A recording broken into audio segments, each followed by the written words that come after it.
दोस्तों स्वागत है आप सभी का एक बार फिर से अपने इस YouTube channel HCC solution hub में। यहाँ हम पढ़ते हैं कक्षा 9वीं 10वीं 11वीं 12वीं के लिए फिजिक्स, केमिस्ट्री और मैथ। दोस्तों आजकल हम कक्षा 9वीं का साइंस पढ़ रहे हैं, जहाँ हमने पिछली क्लास में पढ़ा था पदार्थ क्या होता है, पदार्थ की कितनी अवस्थाएं होती हैं और पदार्थ किन किन चीज़ों से मिलकर बना होता है। यहाँ हम आज पढ़ने वाले हैं अपना अगला टॉपिक, द्रव्य का गतिज आणविक सिद्धांत, molecular principle of any matter. दोस्तों यदि अभी तक आपने हमारे चैनल को सब्सक्राइब नहीं किया है तो फटाफट नीचे सब्सक्राइब कर लें और साथ ही बेल आइकन को भी प्रेस कर लें, जिससे हमारी वीडियो की नोटिफिकेशन आपको सबसे पहले मिलती रहे। तो चलिए दोस्तों शुरुआत करते हैं हम अपनी क्लास को। द्रव्य का गतिज आणविक सिद्धांत, यह अपने आप में बहुत सारी बातें बताता है द्रव्य को लेकर के।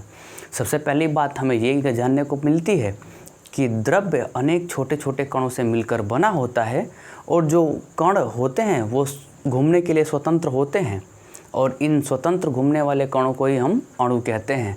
तो हमारा पहला पॉइंट होता है कि द्रव्य अनेक छोटे छोटे कणों से मिलकर बने होते हैं जो घूमने के लिए स्वतंत्र होते हैं।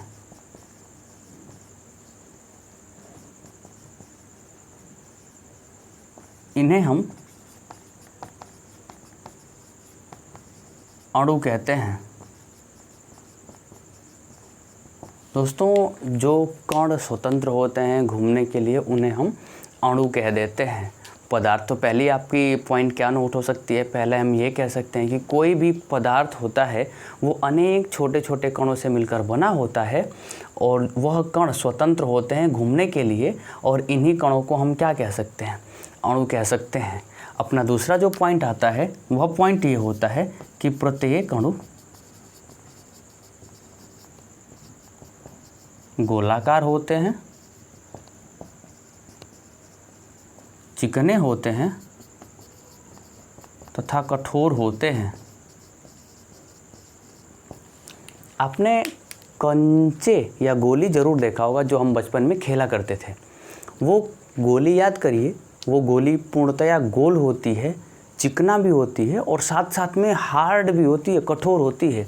तो ठीक जैसे हमने बचपन में गोली देखा है या अभी भी देखते हैं, ठीक वैसे ही अणु होते हैं। अणु गोलाकार होते हैं, अणु चिकने होते हैं और साथ ही साथ में प्रत्येक अणु कठोर होते हैं। दोस्तों अपना अगला पॉइंट होगा कि द्रव्य में कणों या अणुओं के बीच में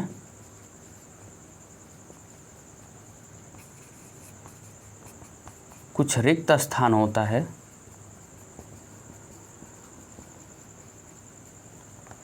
जिसे अंतरा आणविक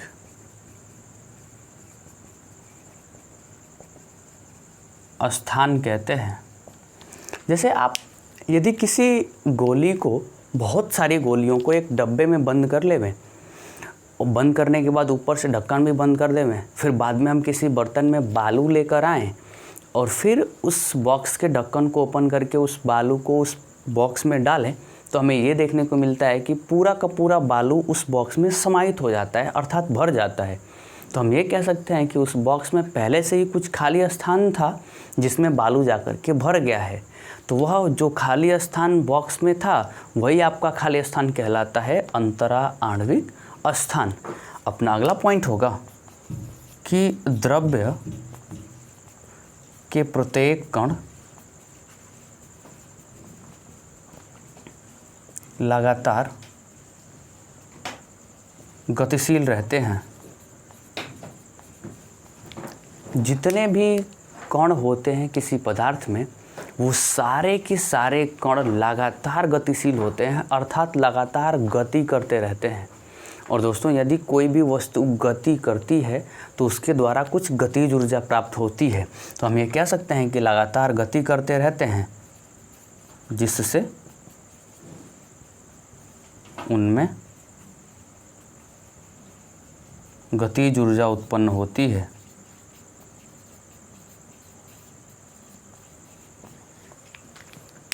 हमारा जो अगला पॉइंट होगा, हम ये कह सकते हैं कि कोई भी द्रव्य है तो किसी भी द्रव्य में जो छोटे छोटे कण होते हैं वो कण एक दूसरे से चिपके हुए होते हैं, अर्थात उनके बीच में कुछ आकर्षण बल काम करता है। तो पदार्थ के कणों के बीच में जो आकर्षण बल काम करता है, जिससे कण एक दूसरे से चिपके रहते हैं, उस बल को हम कहते हैं ससंजक बल। अर्थात हम ये कह सकते हैं अपने अगले पॉइंट में कि किसी पदार्थ के अणुओं में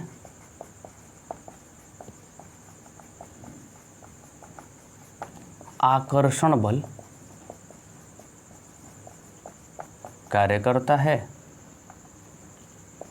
तथा इस बल को ससंजक बल कहा जाता है।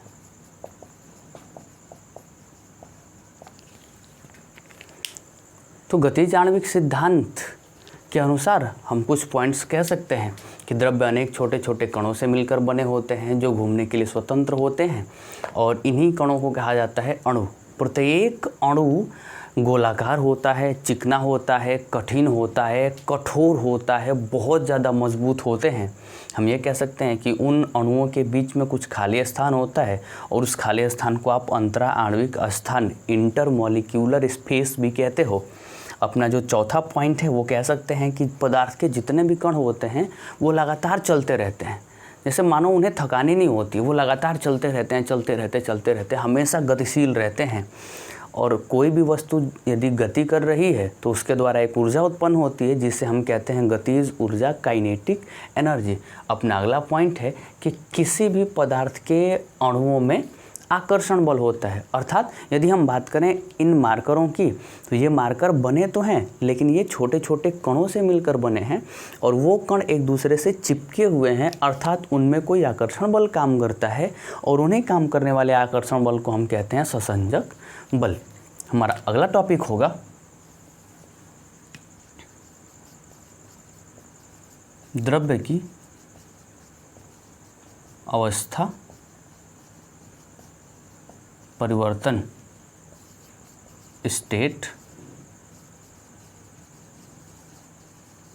Change of matter.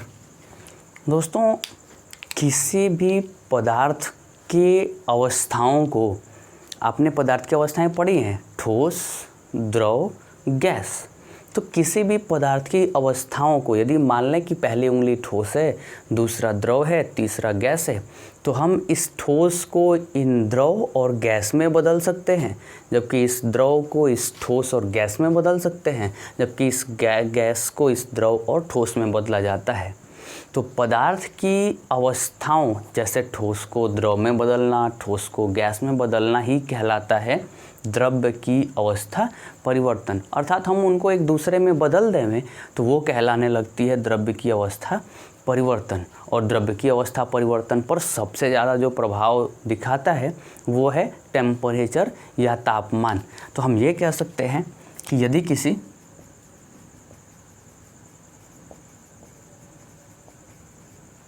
पदार्थ के ताप में परिवर्तन किया जाए तो उस पदार्थ की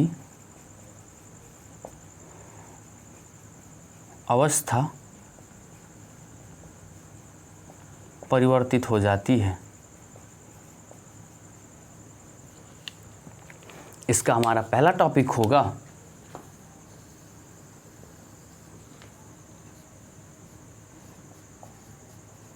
गलन।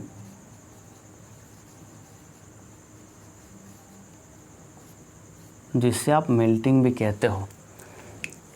गलन किसे कहते हैं? जैसा कि नाम से ही पता चल रहा है, गलन अर्थात किसी भी चीज़ को गला देना। हम ये कहें कि यदि हमारे पास कोई दूसरा एग्जाम्पल है, मान लेते हैं कि हमारे पास ये कोई पदार्थ है या यूँ मान लें कि चलिए हमारे पास ये एक कोई पदार्थ है, हम फिलहाल ये कह सकते हैं कि ये मार्कर पूरा ठोस है, अर्थात ये ठोस अवस्था में। यदि इसको हम ताप देवें या इसको ले जा करके गैस पर रख देवें तो हमें ये देखने को मिलता है कि यह मार्कर धीरे धीरे पिघलना शुरू हो जाता है, गलना शुरू हो जाता है। तो पहले ये ठोस था, लेकिन जैसे ही हमने इसको ले जा करके गैस पर रखा ये धीरे धीरे पिघलना शुरू हो गया। तो हम ये कह सकते हैं कि पहले ये ठोस था, लेकिन ताप पर रखने के बाद द्रव में परिवर्तित हो गया। तो हम इसको कह सकते हैं कि उसकी अवस्था में क्या हो चुका है, परिवर्तन हो चुका है। तो किसी भी ठोस के ताप को बढ़ाने पर वह द्रव में परिवर्तित हो जाता है, वह क्रिया कहलाती है आपकी गलन। हम ये कह सकते हैं कि यदि किसी ठोस का ताप बढ़ा दिया जाए तो वह द्रव अवस्था में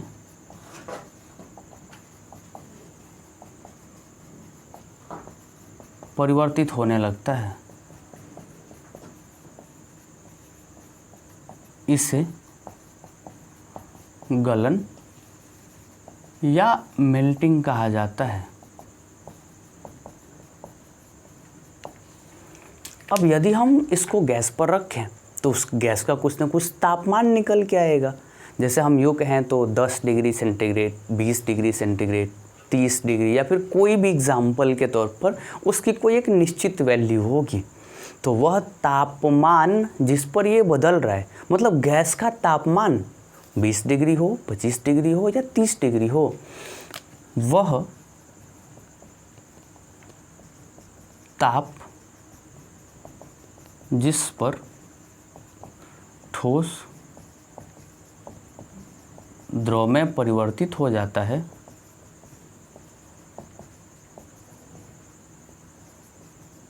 उसे गलनांक, या उसे इंग्लिश में कह सकते हो आप मेल्टिंग पॉइंट कहा जाता है। वह टेम्परेचर, जैसे आप कहते हो कि आज बहुत ज़्यादा गर्मी है, इस गर्मी में हमने घी रख दिया तो वह घी जो पहले ठोस था वो बदल करके अब लिक्विड हो चुका है। तो वह टेम्परेचर जैसे 35 डिग्री सेंटीग्रेड, 38 डिग्री सेंटीग्रेड, वह तापमान, वह निश्चित तापमान ही कहलाता है गलनांक। जैसे हम एग्जाम्पल पर ध्यान दें तो जैसे में हम कह सकते हैं, जैसे आप देखो बर्फ़ से पानी बनना। अब देखो तो बर्फ़ तो पहले ठोस रहता है ना, लेकिन यदि हम बर्फ़ को एक तापमान में रख देवें, फ्रिज से बाहर निकाल देवें, तो फ्रिज में तो तापमान आपका कम था, लेकिन बाहर जैसे ही निकाले तो तापमान अब तो बढ़ चुका है। तो जैसे ही आपने फ्रिज से निकाल करके बर्फ़ को बाहर रखा, वह बर्फ़ क्या बनने लगता है, पानी बनने लगता है। अर्थात हम ये कह सकते हैं कि बर्फ़ ठोस अवस्था में था, लेकिन जैसे इसको बाहर निकाले तो पानी आपका द्रव अवस्था बन चुका है। या यूँ कह सकते हैं कि ठोस से किस में परिवर्तन हो चुका है, द्रव में। तो ठोस से द्रव में बदलने की क्रिया ही कहलाती है क्या, आपका गलन। आप इसका स्क्रीनशॉट लीजिए, फिर हम अपनी क्लास कंटिन्यू करते हैं।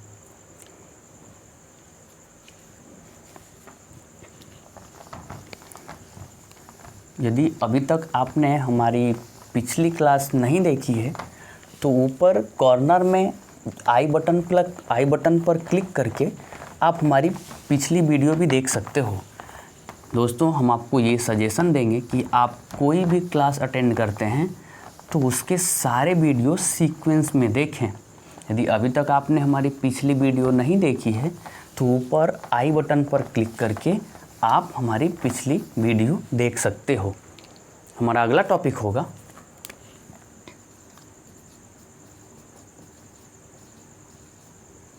हिमीकरण, या इसको इंग्लिश में कह सकते हो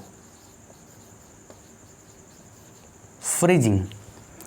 आप इंग्लिश वर्ड पर ध्यान रखो, इसमें लिखा हुआ है फ्रीजिंग, फ्रिज। दोस्तों, आप सबको तो फ्रिज पता ही होगा। फ्रिज क्या काम करता है? आप गर्मी के दिनों में भागे भागे बाहर से आते हो तो कहते हो ज़रा फ्रिज से पानी देना।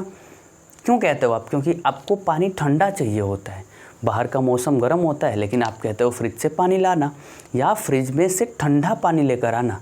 तो बाहर का तापमान गर्म था तो आप गर्म से ठंडा लेके आते हो, अर्थात तापमान पहले से घटा देते हो। अब देखो, यदि हम बात करें कि आप रात में सोने से पहले यदि एक बोतल में या फिर एक किसी बर्तन में पानी लेकर के फ्रिज में रख देवें तो सुबह तक देखेंगे तो वह पानी क्या बन गया रहता है? बर्फ़ बन गया रहता है। आपने रखा क्या था? आपने तो पानी रखा था, लेकिन वह जल क्या बन चुका है? बर्फ़ बन चुका है, अर्थात पानी से हमने बर्फ़ बना दिया है। कब? जब हमने उसका तापमान पहले से घटा दिया तब। तो पानी से बर्फ़ बनने की घटना ही कहलाती है क्या? हिमीकरण, या यूँ कहें तो द्रव से ठोस बनने की क्रिया कहलाती है आपकी हिमीकरण।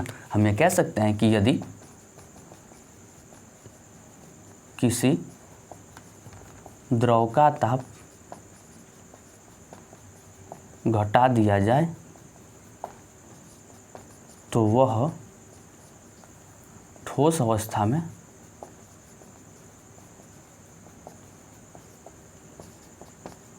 परिवर्तित हो जाता है।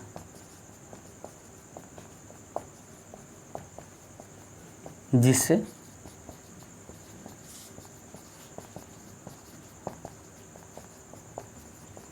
हिमीकरण कहा जाता है। वह ताप, वह निश्चित टेम्परेचर जिस पर पानी बर्फ़ बनता है, जैसे -25 डिग्री, -30 डिग्री, कोई एक निश्चित वैल्यू कहलाती है आपका हिमांक। तो हम ये कह सकते हैं नीचे पॉइंट में कि वह निश्चित ताप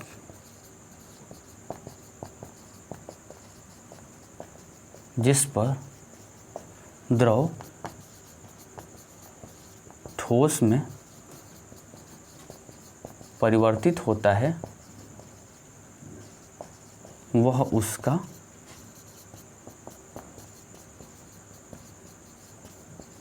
हिमांक कहलाता है। जैसे हम एग्जाम्पल के बारे में बात करें तो जैसे में आप सिंपल अपनी भाषा में लिख सकते हो, पानी से बर्फ़ का बनना। हमारा अगला टॉपिक होगा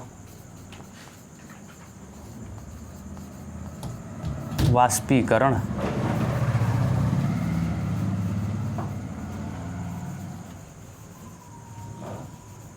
जिसको इंग्लिश में वेपोराइजेशन कहते हैं। वाष्पीकरण क्या होता है? वाष्पीकरण, आप नाम याद रखें, लिखा गया इस पे वाष्पीकरण। वाष्पीकरण मतलब वाष्प बनना, वाष्प मतलब भाप बनना। दोस्तों, भाप कब बनता है पता है? आप जल्दी से कमेंट सेक्शन में लिख के बताएं कि भाप कब बनता है और कैसे बनता है। आप क्या करते हो कि आप अपने कपड़े को धुलते हो और ले जा करके धूप में सुखा देते हो। तो जब आप कपड़ा धुलते हो तो आपका कपड़ा तो गीला रहता है ना, लेकिन जब आप छत पे सुखा देते हो और ले के आते हो शाम को, तो आप बताओ क्या कपड़े में नमी रह पाती है पहले की? नहीं रहती है। क्यों? क्योंकि कपड़े में जो लगा हुआ पानी है वह पानी अब भाप बन करके उड़ गया रहता है और आपका कपड़ा पूरी तरह से सूख जाता है। तो द्रव से भाप बनने की क्रिया या द्रव से गैस बनने की क्रिया कहलाती है आपकी वाष्पीकरण। क्या हम समझे? वाष्पीकरण क्या होता है?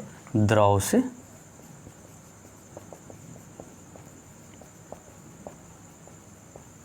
गैस बनने की क्रिया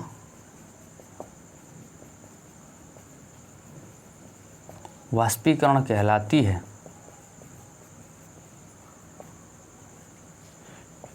यह दो प्रकार की होती है।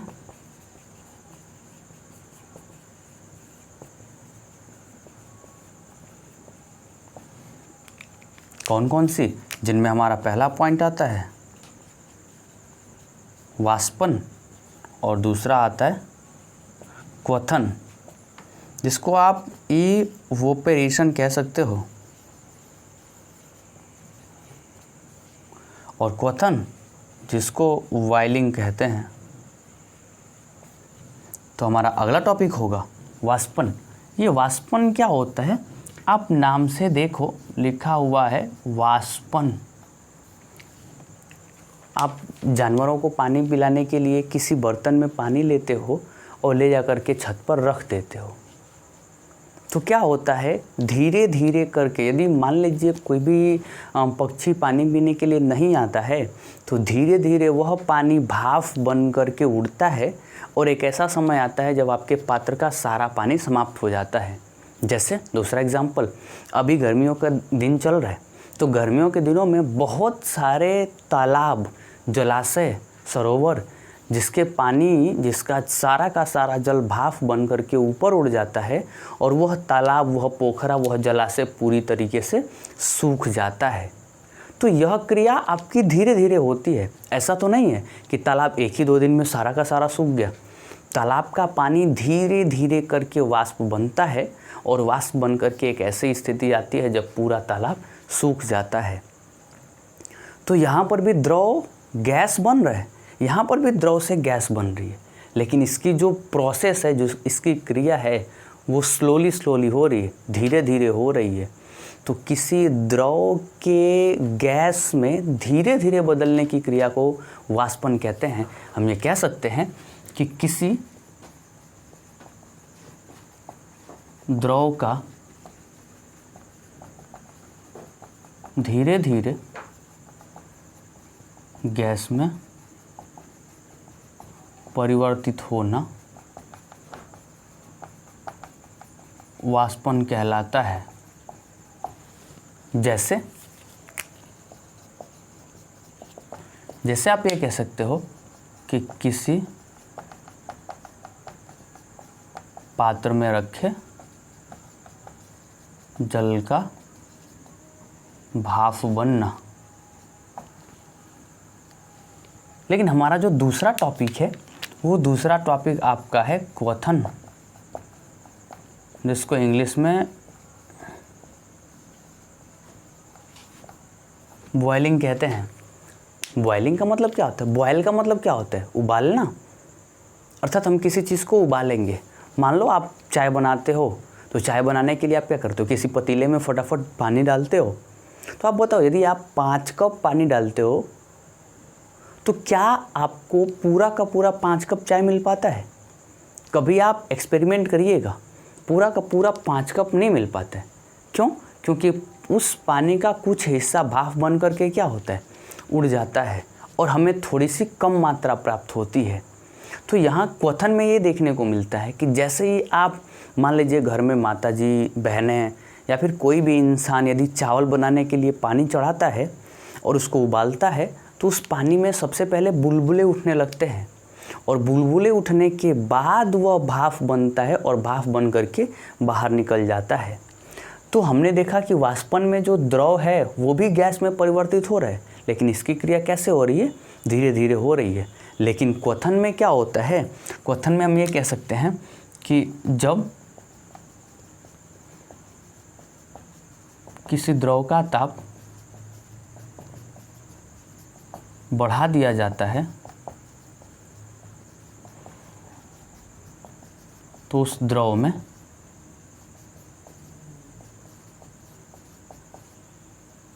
बुलबुले उठने लगते हैं तथा द्रव भाप में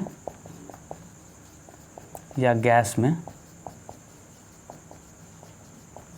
परिवर्तित होने लगता है।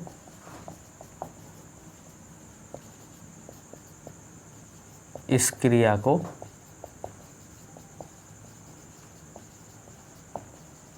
क्वथन कहते हैं।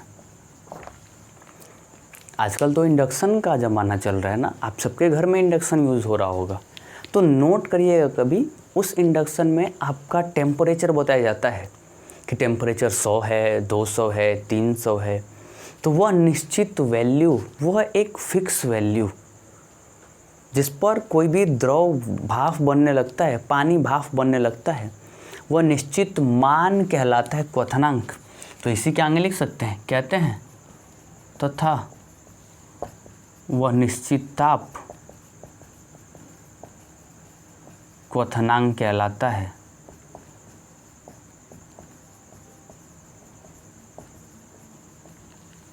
जैसे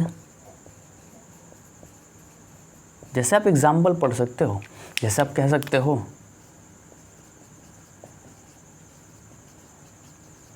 चाय उबलकर कुछ मात्रा में भाप बनना, या फिर सीधा सीधा कह सकते हो जल का उबलना।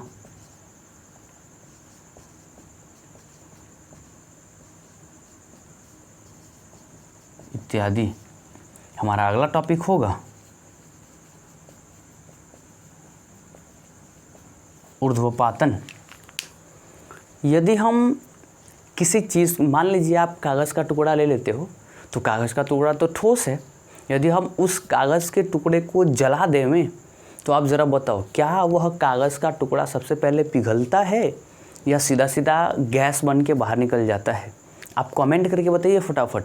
क्या होता है कि यदि हम किसी कागज़ को जलाते हैं तो वह कागज़ का टुकड़ा द्रव में बदलता है या सीधे जल करके राख हो जाता है?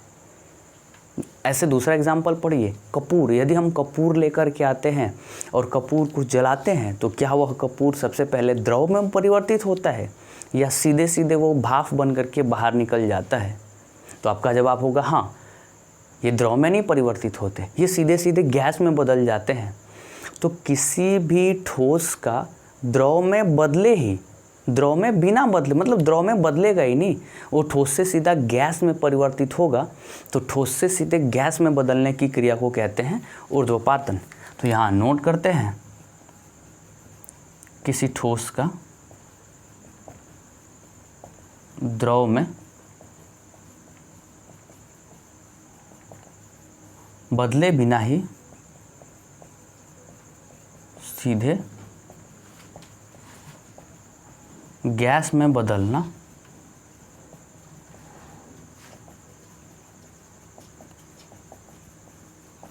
ऊर्ध्वपातन कहलाता है। जैसे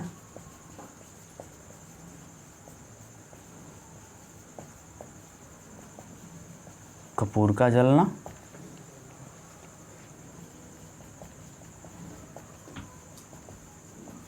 कागज का जलना इत्यादि। यहाँ हमारा अगला टॉपिक होगा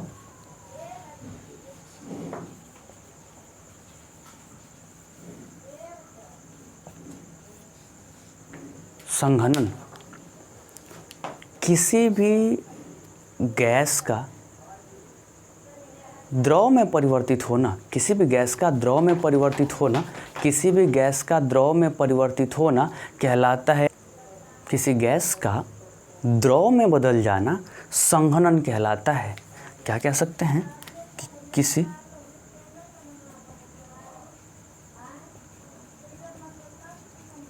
गैस का द्रव में बदलना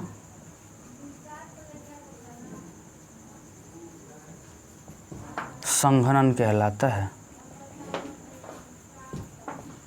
जैसे आप एग्जाम्पल देखो, यदि हम किसी पतीले में कुछ बनाने की कोशिश करते हैं और उस पतीले को ऊपर किसी प्लेट से ढक देते हैं, तो आप देखोगे कि जब पतीले में पानी उबलेगा तो वह पानी सबसे पहले भाप बन के उस प्लेट से टकराएगा और टकरा करके पुनः नीचे की ओर गिर जाता है। तो आप ये कह सकते हो कि एग्जाम्पल के तौर पर आप ये नोट कर सकते हो, जैसे जल का उबलकर भाप बनना, पुनः पानी बन जाना।